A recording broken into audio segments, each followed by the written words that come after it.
Okay. And ఇప్పుడు ఈ మధ్య బాగా వినిపిస్తుంది మమ్మీ మేకోవర్. అది హ్మ్. మళ్ళీ ఆఫ్టర్ చైల్డ్ బర్త్ హ్మ్. మొత్తం హ్మ్. రీషేప్ రాడానికి. యెస్. సో, అది ఎవ్వరు చేసుకోవచ్చు. ఎప్పుడు స్టార్ట్ చేస్తే బెటర్? అంటే ఇమ్మీడియేట్ డెలివరీ తర్వాతనా? కొంచెం టైం తీసుకోవాలా? కొంచెం టైం తీసుకోవాలి. ఓకే. ఇమ్మీడియేట్ డెలివరీ చేయకూడదు. హ్మ్.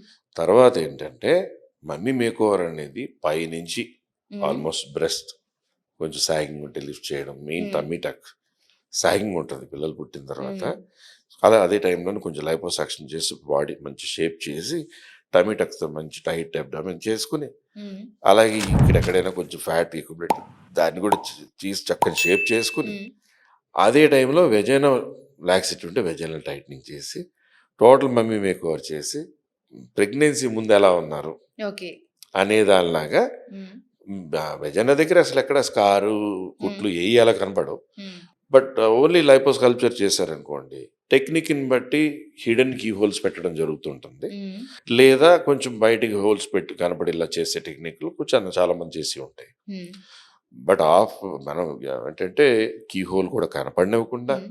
ప్రాపర్ షేప్‌లో తీసుకొచ్చేసి వెజైనల్ టైట్నింగ్ చేసినట్టే తెలియకుండా హ్మ్. అలాగే ఓన్లీ స్కార్ ఎక్కడ కనపడుతుందంటే టమ్మీ టక్ చేస్తే సి సెక్షన్ స్కార్ ఉంటుంది చూసారు కింద, హ్మ్. అలా చిన్న స్కార్ లాంటి సన్నని లైన్ లాంటిది కనపడచ్చు టమ్మీ టక్ ఓకే. చేస్తే. So that can be done hmm. Post delivery, post pregnancy. హ్మ్.